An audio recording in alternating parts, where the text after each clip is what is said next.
स्मृतिरूपेण संस्थिता नमस्तस्यै नमस्तस्यै नमस्तस्यै नमो नमः।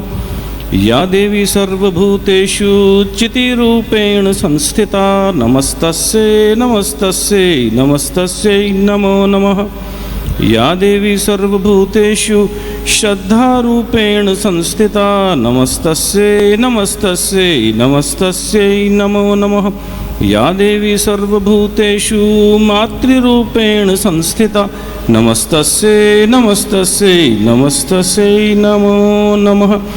ॐ शङ्करं शङ्कराचार्यं केशवं बादरायणं सूत्रभाष्यकृतौ वन्दे भगवन्तौ पुनः पुनः।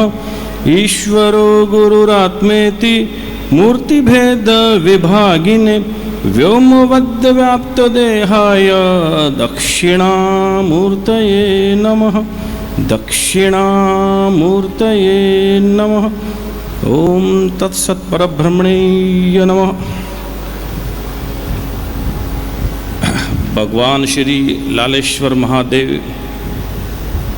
के दिव्य चरणों में शत शत नमन है। परम पूजनीय, परम आदरणीय, प्रातः स्मरणीय जिन दिव्य गुरुदेव की अति दिव्य स्मृतियों को लेकर, उनकी अनुकंपा, आशीर्वाद, आलोक को लेकर, उनके पथ को लेकर, उन्हीं की ऊर्जा को लेकर, उन्हीं की शक्ति को लेकर हम सभी अपनी अपनी श्रद्धा, अपने अपने विश्वास के अनुसार उन्हीं के दिखाए हुए मार्ग पर धीरे धीरे आगे बढ़ने का प्रयास कर रहे हैं। ऐसे दिव्य गुरुदेव की दिव्य स्मृतियों को शत शत नमन है। व्यासपीठ को सुशोभित कर रहे श्री राजेंद्र जी जोशी, तो शिव पुराण के माध्यम से जीवन क्या है, गुरु क्या है और हमारा दायित्व क्या है, विशेष रूप से नंदी के प्रति हमारा क्या दायित्व है, नंदीश्वर के प्रति हमारा क्या दायित्व है, तब महादेव के प्रति दायित्व को हम कुछ कुछ समझ पाएंगे। जितना समझ पाएंगे उतना निभा पाएंगे। तो व्यासपीठ को और व्यासपीठ से जुड़े सभी दिव्य संगीत में साधकों को शत शत नमन है। और समुपस्थित भक्ति से भरी हुई, प्रेम से भरी हुई, विश्वास श्रद्धा से भरी हुई मातृशक्ति को नमन है। सज्जन शक्ति, पुरुष शक्ति, युवा शक्ति, बाल शक्ति, सभी का अभिनंदन है। अभी राजकुमार कौशिक जी ने कहा बच्चों कुर्सी हटाओ, कुर्सी खाली करो। वो सारे बच्चे कलेक्टर बन सकते हैं, कमिश्नर बन सकते हैं, अरे राष्ट्रपति बन सकते हैं, प्रधानमंत्री बन सकते हैं, ऋषि बन सकते हैं, देव बन सकते हैं। किस बालक में, किस बालिका में क्या छिपा हुआ है कौन जानता है? उसी को तो शिव कहते हैं, उसी को शक्ति कहते हैं, उसी को गुरु कहते हैं, उसी को माता पिता कहते हैं। भाई बच्चों को किसी ने कह दिया कुर्सी पर बैठने से बड़ा पद मिलेगा, सारे बच्चे कुर्सी पर बैठने चाहिए? मैं तो कहता हूँ कुर्सी का 5,000 लगाई जाए यहाँ। अभी तक व्यवस्था के लिए आप बच्चों को चिर युवा बनना तो आपकी स्पाइनल कॉर्ड स्ट्रेट रहनी चाहिए। सबसे ज़्यादा जो मंच से और जो व्यासपीठ से जो शब्द गूंज रहे हैं, गुम्फित हो रहे हैं, प्रकट हो रहे हैं, अप्रकट हो रहे हैं, प्रत्यक्ष हो रहे हैं, अप्रत्यक्ष हो रहे हैं, उनका सर्वाधिक प्रभाव बच्चों पर जा रहा है। ऐसा मत सोचना कि मैं 60 प्लस हूँ, 70 प्लस हूँ, 80 प्लस हूँ, सबसे ज़्यादा मैं समझ रहा हूँ। सबसे ज़्यादा वही समझ रहे हैं और उन्हीं के अंदर इस बात की संभावना है कि वो भविष्य में कुछ अपने आचरण में उतार लेंगे। क्यों? ये प्रश्न करना चाहिए क्यों?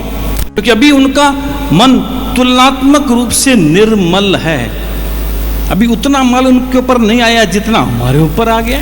चाहे संसार का मल आ गया हो, चाहे कर्म का मल आ गया हो, चाहे अकर्म का मल आ गया हो, चाहे आड़व मल आ गया हो, कितने सारे मलों से घिरे हुए हैं, तभी तो निर्मल होने के लिए आए हैं। और वो तो निर्मल है। और निर्मल मन होगा तो ये माताएं बैठी हैं, तो निर्मल मन था तो रघुनायक आप सबके घर आए। शबरी तो बने हम, वो घर आने को तैयार बैठा है। वो कृष्ण, वो राम, वो शंकर, वो हनुमान, वो देवी, वो भगवती, वो जगदम्बा, हर घर के अंदर, हर मन के अंदर तैयार बैठी आने को, है ही हो तो उसको आना कहाँ है? अंदर से तो अंदर आना है। वो है कहाँ भगवती, वो राम है कहाँ? बाहर है क्या? वो बाहर भी है, वो अंदर भी है। अंदर और बाहर के भेद को मिटाने के लिए ही सत्संग है, उसी के लिए सारे संबंध हैं, चारों पुरुषार्थ उसी के लिए हैं, चारों वर्ण उसी के लिए, घबराना मत, 16 संस्कार उसी के लिए, मृत्यु भी उसके लिए, जन्म भी उसके लिए, विवाह भी उसके लिए, संतति भी उसके लिए, और ये सत्संग भी, ये महापुराण भी उसी सब के लिए है। तो इतना हम सूक्ष्म चिंतन करेंगे तो उन बालकों के अंदर जो कृष्ण छिपा हुआ है, जो भी एक कृष्णांश, रामांश, हनुमान का अंश छिपा हुआ है, उन सबसे निवेदन है कि उद्देश्य केवल यही था कि आप धरती को स्पर्श करें, आपको बहुत ऊंची कुर्सी मिले, राष्ट्रपति के, प्रधानमंत्री के, आप पूरे ब्रह्मांड के मालिक बने, इतनी क्षमता हमारे अंदर है। वेद कहता है, जितने भी बालक हैं, जितने भी युवा हैं, वेद क्या बोलता है, एक पंक्ति में बोलता हूं, उसके बाद आगे बढ़ेंगे। ऋग्वेद कह रहा है यूथ के लिए, बच्चों के लिए, be the youth rich in character, studious, firm and vigorous, युवा स्यात् साधु, आध्यायक, आशिष्ट, दृढ़िष्ट, बलिष्ठ। ये पांचों बातें आपके हर बालक बालिका के अंदर, हर युवक युवती के अंदर यदि आ गई हैं तो बाकी किसी छठे गुण की आवश्यकता नहीं है। सबसे पहले वो चरित्रवान बने। इसलिए मैं उन सब माता पिताओं को बहुत बधाई देता हूं जो अपने बाल गोपालों को जाने अनजाने में लेके आ गए, किसी भी कारण से लेके आ गए। एक भी यदि बीज उनमें से एक के अंदर भी यदि वो बीज चला गया तो वो उनको उस अनंत से जोड़ देगा, उनको शिव बना देगा, उनको शक्ति बना देगा। तो पुनः पुनः उस बाल शक्ति को और मातृ शक्ति को शत शत नमन है। और हमारा विषय तो क्षमा मांगने का है, जो हम मांगते नहीं हैं। भगवान के द्वार में, घर में भी हम, देवालय, हर घर में छोटा बड़ा देवालय है। पता नहीं हमारा घर 1 करोड़ का आता है और देवालय उसमें कितने करोड़ का होता है। एक दिन घर जाके चिंतन करना कि मेरा ये घर है, ये प्लॉट का ये साइज है, उसमें देवालय का साइज क्या है, उसमें मैंने कितने आभूषण दिए, उसमें मैंने क्या क्या रॉ मटेरियल लगाया है, क्या वो भगवान को पसंद है क्या? पूज्य गुरुदेव कहा करते थे, कई घरों के अंदर देवालय, इधर अन्नपूर्णा स्थान है, सामने छोटा से आलय में देवालय है, उधर माताएं भोजन बना रही हैं, तो वो मिर्ची की, हल्दी की सारी जो खुशबू है वो सारी उससे श्रृंगार हो जाता है इस देवालय का, उस देवी का, उस विग्रह का। हम जिसको अनंत कह रहे हैं, जिसको हम पाना चाहते हैं, जिसने इस पूरे ब्रह्मांड को 1 सेकंड के 1000वें हिस्से से भी कम समय में बना दिया। अभी कई वैज्ञानिक बैठे होंगे, ये समझ में नहीं आ रहा विज्ञान के, क्या कोई बना सकता है इस पूरे ब्रह्मांड को? एक चुटकी में बजा के बना सकता है? हम भी बना सकते हैं और हम बनाते हैं। वो स्वप्न क्या है? वो स्वप्न हल्का सा उसका पलकारा है, जो दिन भर में हमारी अतृप्त कामनाएं, अतृप्त इच्छाएं, अतृप्त वासनाएं रह जाती हैं, उसका सूक्ष्म रूप प्रकट हो जाता है स्वप्न के रूप में। तो जब एक व्यक्ति अपनी छोटी सी बुद्धि को लेकर, छोटे से मन को लेकर इतना बड़ा स्वप्न तैयार कर सकता है, स्वप्न के अंदर 25 मंजिला बिल्डिंग बना सकता है, उस बिल्डिंग के ऊपर एक गौशाला बना सकते हैं, उस गौशाला में एक गाय हो सकती है, उस गाय के अंदर, उस गाय ने रात को एक बछड़ी को जन्म दिया। फिर सुबह स्वयं से पूछना 25 मंजिली बिल्डिंग किसने बनाई, वो गौशाला को किसने बनाया, उस गौशाला के अंदर गाय कहाँ से आई और गाय की बछड़ी कैसे हुई? पहले गाय आई गौशाला में कि पहले बछड़ी आई, पहले जीव आया कि पहले शिव आया? चिंतन जितना जितना हम सरलतर करते हुए, सरलतम करते हुए जटिलतम करेंगे, उतना उतना ये जो स्तोत्र है ना, ये कुछ समझ में आएगा। हम भगवती से माफी मांग रहे हैं, और यहां तो कौन माफी मांग रहा है? कल हमने चिंतन किया था, आचार्य शंकर मांग रहे हैं। तो एक बहुत सुंदर भजन है, आप सबने गाया होगा, मैं तो गुनगुना देता हूं। हम शिव से भी क्षमा मांग रहे हैं, या तो भगवती से मांग रहे हैं, क्योंकि हमने महिमनी स्तोत्र तो शिव को सुनाया है। तो शिव दादा गुरुदेव का लिखा हुआ भजन है, कुछ माताएं गाती हैं, शायद अंजलि जी भी गाती हैं। आई हैं क्या अंजलि मित्तल जी? नहीं आई होंगी, कोई बात नहीं। क्षमा करो शिव क्षमा करो, बस यहाँ रुक जाओ। मैं क्या करूँ, मैं शब्दों का छोटा सा विद्यार्थी हूँ। क्या इस पंक्ति को मैंने जिया क्या? हम में से किसी ने जिया क्या? भजन तो हम पूरा गा देंगे, अभी 1000 बार गा चुके हैं, 1,00,000 बार गा चुके हैं, वो अभी तक आया कौन नहीं? वो कौन से भजन की कौन सी पंक्ति को गाने पर आएगा? चिंतन करना पड़ेगा।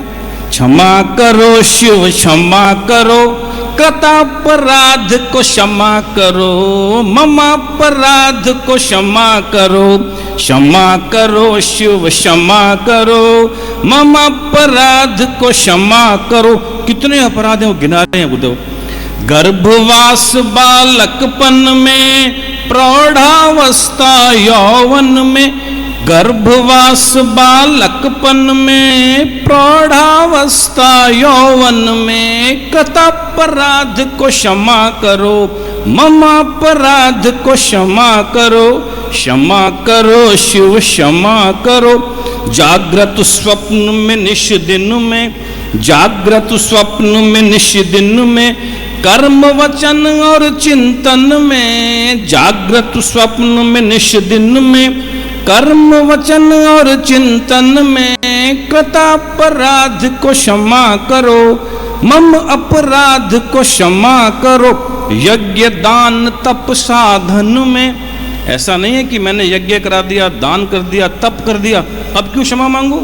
यज्ञ किस भावना से, दान किस भावना से, तप किस भावना से, किसी की मदद किस भावना से, किसी को कुछ दिया किस भावना से? यज्ञ दान तप साधन में, ईश्वर गुरुजन सेवन में, कृतापराध को क्षमा करो, मम अपराध को क्षमा करो, क्षमा करो शिव क्षमा करो। कुसंग कुकर्म कलुषित हूँ, कुसंग कुकर्म कलुषित हूँ, फिर भी तुम्हारा ही सुत हूँ, फिर भी तुम्हारा ही सुत हूँ, फिर भी संवित प्रसूत हूँ। कृपा निधे शिव क्षमा करो, करुणा सागर क्षमा करो, क्षमा करो शिव क्षमा करो, कृतापराध को क्षमा करो, मम अपराध को क्षमा करो, क्षमा करो शिव क्षमा करो। प्रत्येक भारतीय घर, प्रत्येक भारतीय सात्विक घर, अब घर किसे कहेंगे तो बताऊंगा नहीं, बहुत बार गुरुदेव बता चुके हैं, बहुत बार मैं बता चुका हूं। 12 लक्षण जिस घर के अंदर घटित होते हैं वही भारतीय घर है, वही सनातन घर है, वही पवित्र घर है। फिर कभी पूछेंगे, आप चाहेंगे तो आपको सबको एक साथ बांट दिए जाएंगे। उसमें सबसे पहली बात, जिस घर के अंदर प्रतिदिन सत्संग हो, प्रतिदिन सत्संग हो। पूज्य गुरुदेव कहते थे भोजन बच्चों और वृद्धों को छोड़ दो, भोजन बंद करो, नींद कम करो, मोबाइल को तोड़ दो। बड़ा मुश्किल है, मोबाइल को एक तरफ रख दो, तोड़ना तो मुश्किल है। गप्पे बंद, निंदा बंद, सत्संग प्रतिदिन, सत का संग। वो सत्संग ही तो हमको सत्पुरुष सन्नारी बनाएगा, वो सत्संग हमको सन्मार्ग पर चलना सिखाएगा, सतचिंतन सद्भावना करना सिखाएगा, सदग्रंथों को अभ्यास में लाना सिखाएगा और उस सत से जोड़ देगा। और सत का अभाव नहीं है, ना सत्य विद्यते भावो। हम जुड़े हुए असत से और ढूंढ रहे हैं सत को। तभी कबीरदास जी बोले थे, क्या बोलूं, मोहे आवत पुन्नी पुन्नी हासी रे, जल विच मीन प्यासी रे। एक मीन का उदाहरण मैंने कल दिया था, ध्यान, मछली का स्नान।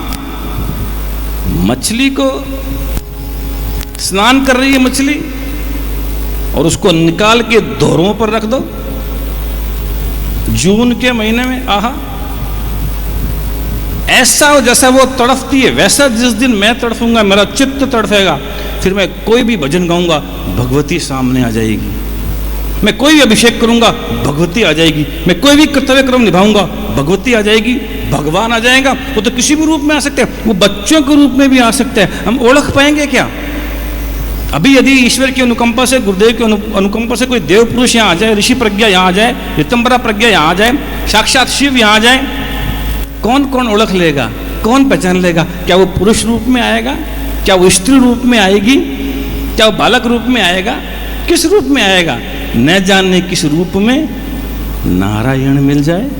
मेरा मन इतना पवित्र हो गया है तो आ सकता है, बुद्धि इतनी तीक्ष्ण सूक्ष्म हो गई है तो आ सकता है, तन मेरा, घर मेरा, कितनी कितनी बातें, इन सब के लिए हम क्षमा मांग रहे हैं। चलिए चिंतन करते हैं आगे। कल तक हमने चिंतन किया था, कितनी सारी गलतियां हम कर रहे हैं, लेकिन शरण में उसी की जाएंगे। अभी आप में से कौन कौन ऐसे भगत हैं जो भगवान की शरण में? कृपया हाथ खड़ा करें। सारे भगवान की शरण में हैं, तो फिर तो शिव पुराण की आवश्यकता नहीं है, तो सारे साक्षात शिव हैं। सही कहा आपने, लेकिन चिंतन करना, भगवान की शरण में कहता हूं 50वीं हैं, उससे पहले आप 49 के शरण में हैं। उनको यदि आप मान रहे हैं उनकी शरण, तो भगवान की शरण 24 घंटे उपलब्ध है। आप घर की शरण में है कि नहीं है? भगवान की शरण में, इसका मतलब अब यहीं रहेंगे सब के सब। अभी मैं कहूँगा यहाँ कौन कौन रहना चाहता है 20 साल के लिए? सब कोई हाथ खड़ा नहीं करेगा। 20 दिन के लिए कोई हाथ नहीं खड़ा करेगा। एक माता जी ने कर दिया है, पानाबाई जी ने भी कर दिया है। कहाँ पूज्य गुरुदेव 30 साल रहे, कितने भक्त रहे, सब ने बड़े बड़े वादे किए थे। शपथ लेना तो सरल है पर निभाना ही कठिन है, साधना का पथ कठिन है। थोड़ा सा कठिन है, इतना भी नहीं है। माताएं तो कर सकती हैं, माताएं घर में भोजन बना रही है, वो भी साधना है। तो मैं जो निवेदन कर रहा हूँ, भगवान की शरण में आने से पहले आप किन किन की शरण में है गिनते रहना। माता, अब माता की माता कहते हैं पिता, भाई, बहन, मित्र, पड़ोसी, देव, ऋषि, पृथ्वी, जल, अग्नि, वायु, आकाश, सूर्य, चंद्र, नदियां, पहाड़, वृक्ष, पूरा जीव जगत, पूरा जंतु जगत। क्या इनके प्रति जो मेरे दाए हैं, जो मेरा कर्तव्य है, उनको मैंने 100% शास्त्र अनुसार चुका दिया है क्या? जिसके लिए मैं कई बार कहता हूं कि भगवान ने आपको 5 करोड़ रुपए दिए थे सबको। अब भगवान आ रहे नारायण 5 करोड़ दिए थे, कुछ तो दो। हम पहचान लेंगे क्या? वो पंच महायज्ञ जो गृहस्थी कर रहे हैं ना, वो दूसरा लक्षण है भारतीय घर का, भारतीय सनातन घर का, जिस घर के अंदर प्रतिदिन पंच महायज्ञ भाव से हो रहे हैं, चाहे 5 सेकंड के लिए हो रहे हैं, 5 मिनट के लिए हो रहे हैं। निश्चित रूप से माताएं तो करती हैं, थोड़ा सा यदि ध्यान से कर लेंगी, बुद्धिमता पूर्व कर लेंगी, भाव से भी करना है, ध्यान से भी करना है, बुद्धिमता पूर्ण करना है, तब उन पंच महायज्ञों को चुकाते चुकाते एक दिन वो आ जाएगा, इसी जन्म में आ जाएगा। उसी के लिए प्रार्थना की जा रही। अब ऐसा व्यक्ति जो इन सब की शरण में रह चुका है, इन शरण में, इनकी शरण में, इनकी चरण में रह चुका है, इनकी शरण से, चरण से बहुत कुछ सीख चुका है, अपने आचरण में ला चुका है, अपने उच्चारण में, अपनी वाणी में ला चुका है, ऐसा व्यक्ति कह सकता है कि अब मैं भगवान की शरण में हूं। पड़ोसी का नाम पता नहीं है। आज ही मैंने सुबह किसी को मजाक में कह दिया, क्या आपको अपने पड़ोसी का मोबाइल नंबर मालूम है क्या? आपका पड़ोसी पिछले वो कैसे, मतलब 30 साल से मेरा पड़ोसी है, पिछले 30 साल में कितनी बार आपने उसको अपने घर बुलाया, आप उसके घर गए, तो मोबाइल नंबर ही मालूम नहीं है। अपना तो पड़ोसी का थोड़ा अपना ही मालूम नहीं है, तो फिर बहुत प्रेम है पड़ोसी से। कैसे प्रेम है? जब हम विद्यार्थी थे अपने नोट्स सबको शेयर किया करते थे। आज का विद्यार्थी अपना नोट्स, जो नोट्स बना रहा है वही शेयर नहीं करता, वही बड़ा होने के बाद ये नोट शेयर करेगा? गांधी नोट कभी नहीं करेगा। जो वो जड़ चीज को वो नहीं बांट रहा है तो उसको बांट देगा। हमें चिंतन करना होगा, वो बालक वो बालिका हमारे घर से उग रहे हैं, उठ रहे हैं, उड़ रहे हैं, हम उनको क्या दे रहे हैं? इसलिए मैंने निवेदन किया था कि एक भी बालक बालिका यहाँ से उस एक संस्कार को लेके चलेगा तो न जाने वो जिस पद पे भी जाएगा वो कमाल कर देगा, कमाल कर देगी। इसी भावना को लेकर हम निवेदन करते हैं, फिर क्षमा मांगते हैं। अब भक्त क्या कह रहा है? परित्यक्ता देवा, अब मैं त्याग कर रहा हूं। विविध विध सेवा कुलतया मया पंचाशीते रधिकमपनीते तुवयसि इदानीं चेन्मातस् तव यदि कृपा नापि भविता निरालंबो लंबो दर्जन निकमयामि शरणम। हे देवी, परित्यक्ता देवा, किससे प्रार्थना हो रही है? लंबोदर से। गणेश जी की बात है ना वो। कौन गणेश? पूछेंगे आपके पोते, आपकी पोती, आपका द्वैता, आपकी द्वैती। गणेश ये आपका, इसकी हाथी की सूंड है, इज इट पॉसिबल? चूहा वाहन है, इतना सा चूहा, इतने बड़े गणेश जी। मजाक है, कल्पना है। क्या जवाब देंगे? अब तक क्या जवाब दिया हमने? चिंतन करना। अब ये विषय नहीं है, विषय भटक जाएगा हमारा। तो वो भक्त कह रहा है कि मैंने बहुत सेवा की आपकी, अब मैंने सबका त्याग, सभी देवों का त्याग कर दिया है। मया पंचाशीते रधिकम अपनीते तु वयसी। पंचाशीते का मतलब 85 वर्ष का मैं हो गया। अभी सदन में शायद एक दो कोई भक्त हो सकते हैं 85 वर्ष के। 85 वर्ष का मतलब क्या हुआ? 25 साल में ब्रह्मचार्य आश्रम में जिया। वेदों की रचना देखो, हमारी संस्कृति की विशेषता देखो, उसका वैशिष्ट्य देखो, हम कितना अपना पा रहे हैं। ऋषि तब आएंगे ना हमारे अंतःकरण में, हमारे घर में। फिर 25 साल गृहस्थ में रहा, कितने हो गए? 50। फिर 25 साल वानप्रस्थ में, कितने हो गए? 75।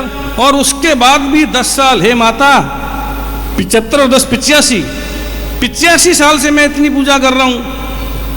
85 साल तक अपने सारे दायित्वों को निभाने के बाद, उन 50 लोगों की शरण लेने के बाद, अब भक्त कह रहा है मैं अब आपकी शरण में आया हूं। और हम तो दोनों हाथ उठा के भगवान की शरण में हैं। भगवान की इच्छा के बिना पत्ता भी नहीं हिलता। ये तो सर पूज्य गुरुदेव ने बहुत बार पूछा, यहाँ तो सब जवाब दे देंगे। ईश्वर की इच्छा के बिना पत्ता भी नहीं हिलता। जो माताएं इसको सत्य मानती हैं, दोनों हाथ खड़ा करें। ईश्वर की इच्छा के बिना पत्ता भी नहीं हिलता। ये तो गड़बड़ होगी भाई। इसका मतलब सारी माताएं नहीं आई हैं, पहली बार ही आई हैं माताएं। ईश्वर की इच्छा के बिना पत्ता भी नहीं हिलता। ये आपने बिना सोचे समझे बता दिया। गुरुदेव तो बिल्कुल शेर की तरह गरजते थे। क्या इस भारत जैसे पवित्र देश पर पिछले 5000 वर्षों में जितने मंदिर टूटे, किसने तोड़े? ईश्वर ने। ईश्वर की इच्छा के बिना पत्ता भी नहीं हिलता। और आपके हृदय से जुड़ी बात, पिछले 5000 वर्षों में मातृशक्ति का जहां भी, जैसा भी, जितना भी अपमान हुआ, किसने किया? ईश्वर ने। ईश्वर की इच्छा के बिना तो पत्ता भी नहीं हिलता। द्रौपदी का अपमान किसने किया? कृष्ण ने।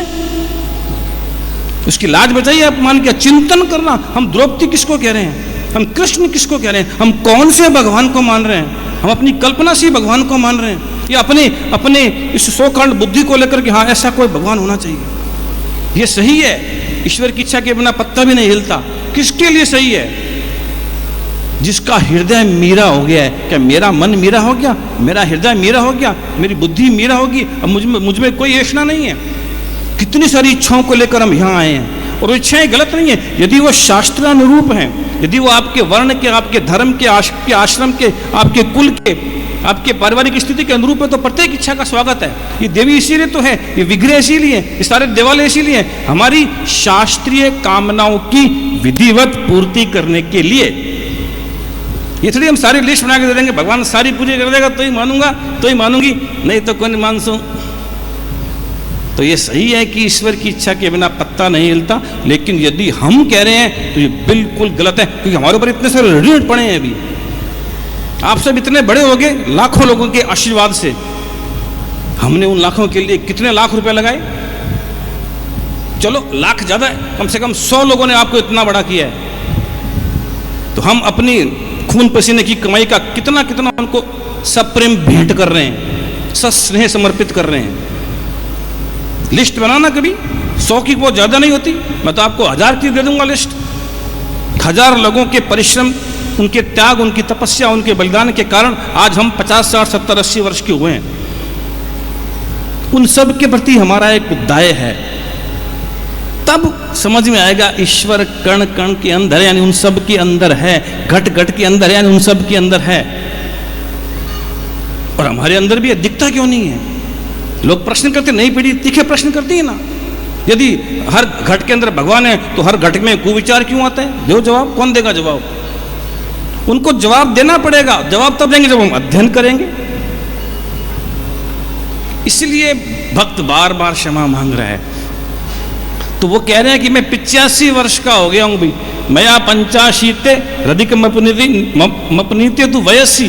वयसी का मतलब क्या होता है? शशि जी नहीं आई आज। वयसी का मतलब क्या होता है? गतिशील।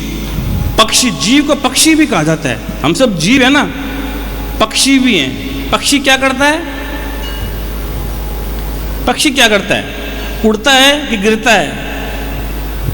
अरे पक्षी के पंख होते हैं, हमारे भी पंख हैं, हमने बांध रखे हैं। पक्षी के पंखों को बांध दिया जाए तो आकाश में कितना ऊंचा उड़ेगा।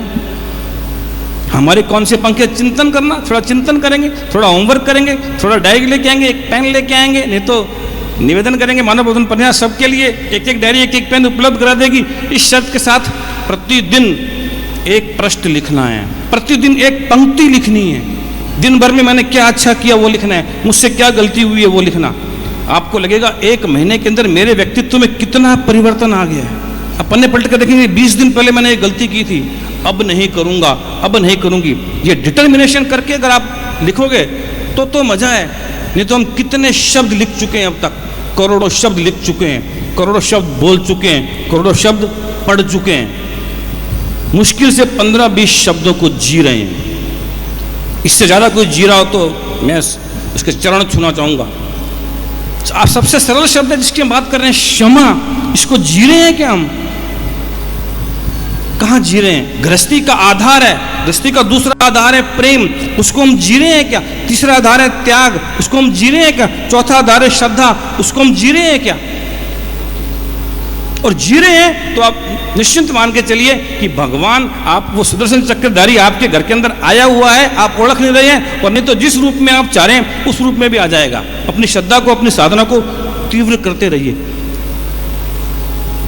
तब आपको मालूम चलेगा कि कौन क्या लिख रहा है। एक एक पंक्ति के अंदर कितना ही विस्तार दे दो, फिर हम भटक जाएंगे। मूल हमारा जो व्यासपीठ को सुनना है, और व्यासपीठ के निर्देश के पहले आप बोलोगे, और जब तक चाहो उतना बोलो। अब माताएं यहाँ सब सुनने आए हैं, उनको खाने आए हैं रसगुल्ला, और मैं खिला रहा हूँ कुछ कड़वी गोली, हजम नहीं होगी। रसगुल्ला खाने आए हैं सब। रसगुल्ले में एक रस होता है ना, कड़वी बात में गहरा रस होता है, रसगुल्ले में भी रस होता है।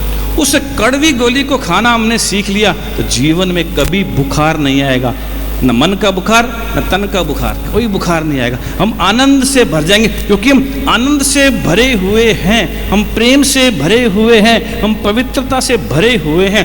फिर भी क्षमा क्यों मांग रहे हैं? क्योंकि वही गलती हम बार बार दोहरा रहे हैं। एक गलती की, अगर उससे मैंने सीख लिया तो 1 साल के अंदर मैं वो सारी दैवी संपत्तियों को अपना लूंगा जिसके लिए भगवान ने 16वें अध्याय में बताई, गीता के 16वें अध्याय में।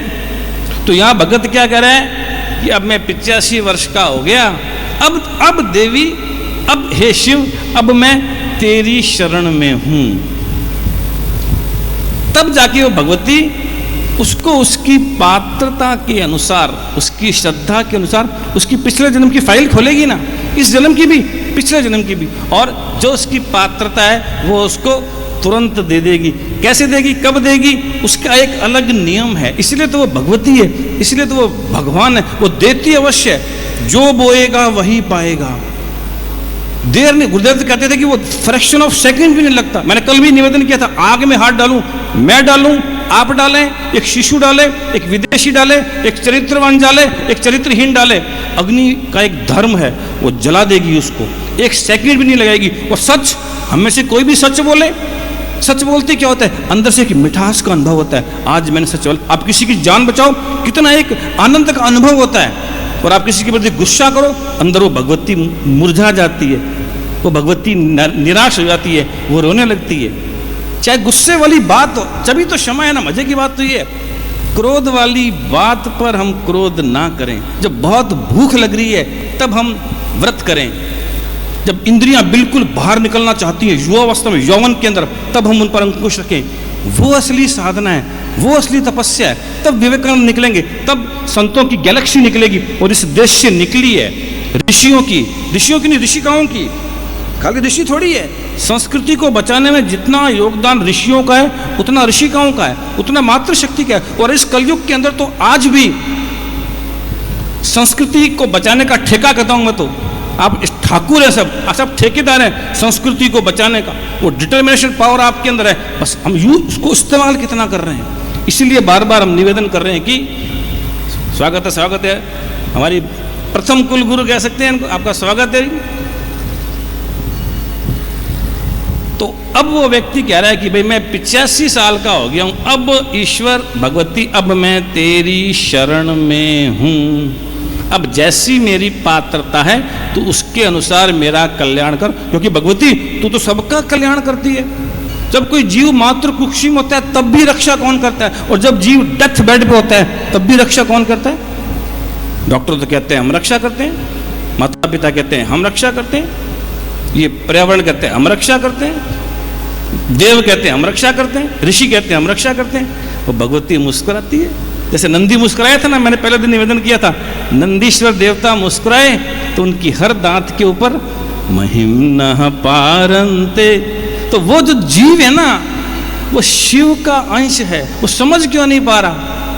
यही तो सारा खेल है। भगवान ने ये पूरा सुंदर संसार बनाया केवल खिलाड़ी की तरह देखने के लिए, और दुर्भाग्य से इसकी सुंदरता में, इसके सौंदर्य में, इसके आकर्षण में हम कितने खो गए कि खेलने लगे।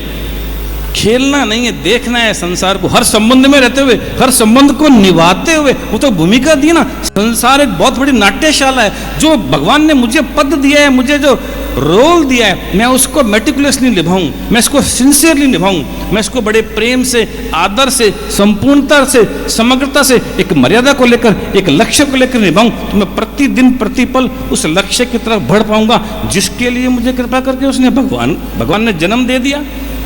मेरी क्वालिफिकेशन की बात करो तो कोई क्वालिफिकेशन हमें से किसी की नहीं है कि हमारा जन्म भारत में हो जाता। किसी की वो योग्यता नहीं है। 3 बार ICS पास करो तब जो योग्यता होती है, वो योग्यता जब किसी व्यक्ति के अंदर हो तब उसको भारत की पवित्र पुण्य भूमि पर कोई स्पर्श करने का अधिकार है। मैंने अपनी कल्पना की है, मुझे लगता है कि इतना कठिन है, लेकिन हमको बिल्कुल सहज रूप से मिल गया, बिना परिश्रम के मिल गया। इसलिए थोड़ा सा, इसीलिए आवश्यकता पड़ रही है चिंतन करने की, मनन करने की। चलिए एक और कर लेते हैं अभी श्लोक अगला। स्वपाको जलपाको भवति मधुपाकोपम गिरा निराहतंको रंको विहरति चिरं कोटि कनके तवाह पर्णे कर्णे विशति मनुवर्णे फलमिदं जनः को जानीते जननी जपनीयम जप विधो। देखो वो भगवती अपनी तपस्या करके क्या होगी? अपर्णा। जिस दिन ये मातृ शक्ति अपर्णा हो जाएगी, जिस दिन ये पुरुष शक्ति ऋषि हो जाएगी, असंभव है क्या ये? हम व्रत क्यों करते हैं? अपर्णा बनने के लिए, अर्पण करने के लिए। अर्पण जितना जितना अर्पण करेंगे उतना उतना हम अपर्णा बनते जाएंगे, उतना उतना हम वेद के, विधि के, विवेक के, वैराग्य के नजदीक पहुंचते जाएंगे। और वो जो क्वालिफिकेशन जिसकी मैं बात कर रहा हूं, उस जितने जितने हमारे अंदर विवेक, वैराग्य, षट संपत्ति, मुमुक्षा, यही तो साधन चतुष्टय है, यही तो प्रवेश द्वार है। जिस प्रवेश द्वार को खोलने के बाद संभावना है उस देव के दर्शन हो जाएंगे, जो अंदर भी है बाहर भी है। फिर अंदर बाहर का भेद भी धीरे धीरे मिट जाएगा। तो अब वो अपर्णा ये कह रही है कि उस भगवती का या किसी भी देव का, वेद का एक भी मंत्र उस अगर किसी के कान में पड़ जाए तो जो असंस्कृत है, जिसको कुछ भी नहीं आता, वो भी संस्कृत के श्लोक बोल सकता है। इतनी मंत्रों में इतनी शक्ति है। तो देवी, मैंने तो जीवन भर कितने मंत्र प्रयोग किए, मुझे अभी तक साक्षात्कार क्यों नहीं हुआ? इसलिए कृपा करके अब देवी, अब भगवती, मैं तेरी शरण में आ गया हूं, अब कृपा करके अब मुझे कम से कम अब तो मुझे अपने दर्शन दिखा दे, अब तो मुझे उस लोक में ले चल जो मेरी पात्रता है। तो ये जो क्षमापन हमारा स्तोत्र है ये केवल मंदिर में आके पढ़ने के लिए नहीं है, ये घर में आके पढ़ने के लिए, अपने कार्य क्षेत्र के अंदर, वही तो कुरुक्षेत्र है हमारा, घर भी हमारा कुरुक्षेत्र है, हमारा ऑफिस भी कुरुक्षेत्र है, ये पूरा समाज पूरा संसार कुरुक्षेत्र है। हम ही उस कुरुक्षेत्र के अंदर, हम ही अर्जुन है और हम ही कृष्ण भी हैं। आज प्रत्येक युवा देख लीजिए, हर घर के अंदर युवा है, वो की कर्तव्य विमूढ़ है, क्या करूं क्या नहीं करूं, कहाँ जाऊं कहाँ नहीं जाऊं, क्या खाऊं क्या नहीं खाऊं, क्या देखूं क्या नहीं देखूं। अब उसको कोई उस वक्त गाइड नहीं कर रहा, तो ये देवता गाइड कर रहे हैं, मोबाइल देवता। देखो किस प्रकार सनातन के संस्कृति के महत्वपूर्ण शब्दों को कलुषित कर दिया। हमने इसे किसी ने एफआईआर नहीं लिखवाई,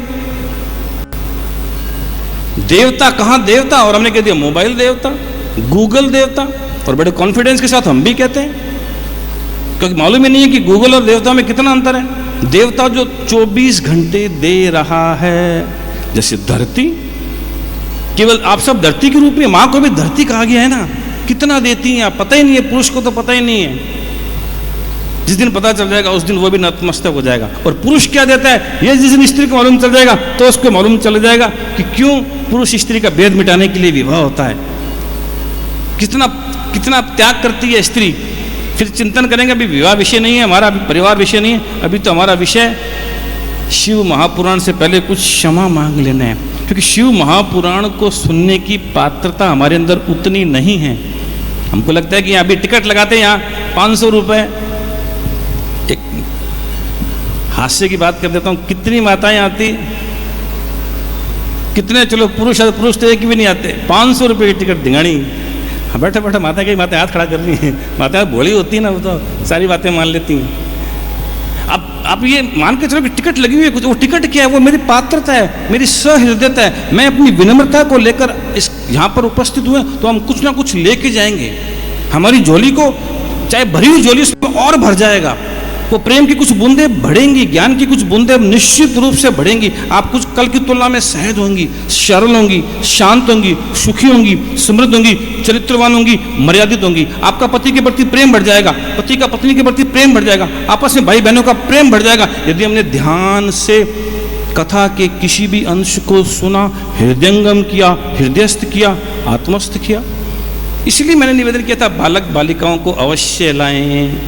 कल ले आना, भी तो 3 दिन और है। ये कौशिक जी कह रहे, मैं करूँ 1000 कुर्सियां भी छोटी पड़ जाएं, आप 34 कुर्सी, कल आप 5000 कुर्सियां लगानी पड़ेंगी आपको।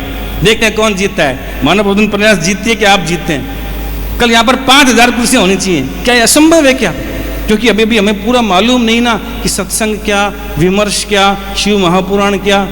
वो टाइम पास करना थोड़ी आए हो आप, कितना अमूल्य समय में हम उसको ओळखने के लिए आए हैं। जो भीतर बाहर है वो हंस रहा है, हंस रही है। माताओं को तो कहना पड़ेगा हंस रही है, वो भगवती है ना, वो भगवान है कि भगवती है, अंतिम दिन बताऊंगा, बताने का प्रयास करूंगा। हम भी उसी पथ पर सीख रहे हैं कि वो ही है कि शी है। जब तक मैं अपने आप को पुरुष मान रहा हूं उसको पा नहीं पाऊंगा, जब तक आप अपने आप को स्त्री मान रही हैं उसको नहीं पा पाएंगे। उसके किसी गण को पा लेंगे, क्योंकि वो स्त्री थोड़ी है, वो कोई पुरुष थोड़ी है। जो कण कण में, क्षण क्षण में, घट घट में, इस पूरे कॉस्मोस को वो सेकंड में बना लेता है, सेकंड में कुछ ही पलों के अंदर वो मिटा भी सकता है। चिंता मत करना, ये उसका वो सब कुछ एक रिदम से कर रहा है। केवल मनुष्य आउट ऑफ रिदम है, बस उसको रिदम में लाने के लिए ही धर्म है। शेर को कहने की क्या आवश्यकता है कि तू गुटखा मत खा, सिगरेट मत पी, शराब मत पी, आलस मत कर, या गंगा में जाके नहा। शेर गंगा में नहाए या नहीं नहाए कोई फर्क नहीं पड़ता। मनुष्य यदि नहाएगा तो पुण्य कर्म, नहीं नहाएगा तो पाप कर्म। मनुष्य झूठ बोलेगा तो गड़बड़, सच बोलेगा तो इंद्रियां ऊपर उठेंगी ना। Keep on evolving continuously. सार यही है, कथा को सुनने के बाद मेरा मन ऊपर जा रहा है कि मेरी इंद्रियां नीचे जा रही हैं। कथा छोड़ दो, भोजन जो आपने किया, भोजन छोड़ दो, आपने कुछ भी देखा, कुछ भी सुना, कुछ भी पढ़ा, कहीं भी आप गए, किसी से भी आपने संवाद किया, मेरी ज्ञानेंद्रियों का प्रकाश ऊर्ध्वमुखी हो रहा है तो वो सत्य है, अधोमुखी हो रहा है तो वो विकृत है, वो असत है। हम असत से इतना जुड़ गए हैं, we are strongly identified with gross body. और तभी अचानक कोई चला जाता है तो डूब जाते हैं शोक के महासागर में। यहाँ पर सुना महापुराण और वहाँ शोक के महासागर में डूब जाते हैं। मेरे साथ ही ऐसा क्यों हुआ, मेरे घर ही एक्सीडेंट क्यों हुआ, मैं तो इतना सज्जन था, मैं तो इतने विदुषी थी, मैंने तो जीवन भर भगवान की पूजा की, फिर भी मेरे साथ ही क्यों हुआ। कितने सारे सामान्य प्रश्न, सामान्य जिज्ञासाएं आपके अंदर उठती है ना, उन सबका समाधान शिव महापुराण में है। तो मैं अपनी बात को यहीं विराम देते हुए निवेदन करूंगा व्यासपीठ से कि वो शिव पुराण के माध्यम से हम सबके अंदर जो वो जो शिव बाहर आना चाहता है, वो बाहर भी है फिर भी आना चाहता है, वो अंदर है फिर भी अंदर से बाहर आना चाहता है, वो शिव, वो शिवता, वो उसका कल्याणकारी रूप हम सब के हृदय के अंदर आ जाए। हृदय में नहीं, हमारी वाणी में आ जाए, हमारे जीवन में आ जाए, हमारे आचरण में आ जाए, हमारे सारे संबंधों में हो जाए, तब वो ऋषियों का स्वप्न पूरा होगा। वसुधैव कुटुंबकम का स्वप्न तभी पूरा होगा। पुनः पुनः मातृशक्ति का और आप सबका बहुत आभार व्यक्त करते हुए मैं निवेदन कर रहा हूँ व्यासपीठ से। ओम।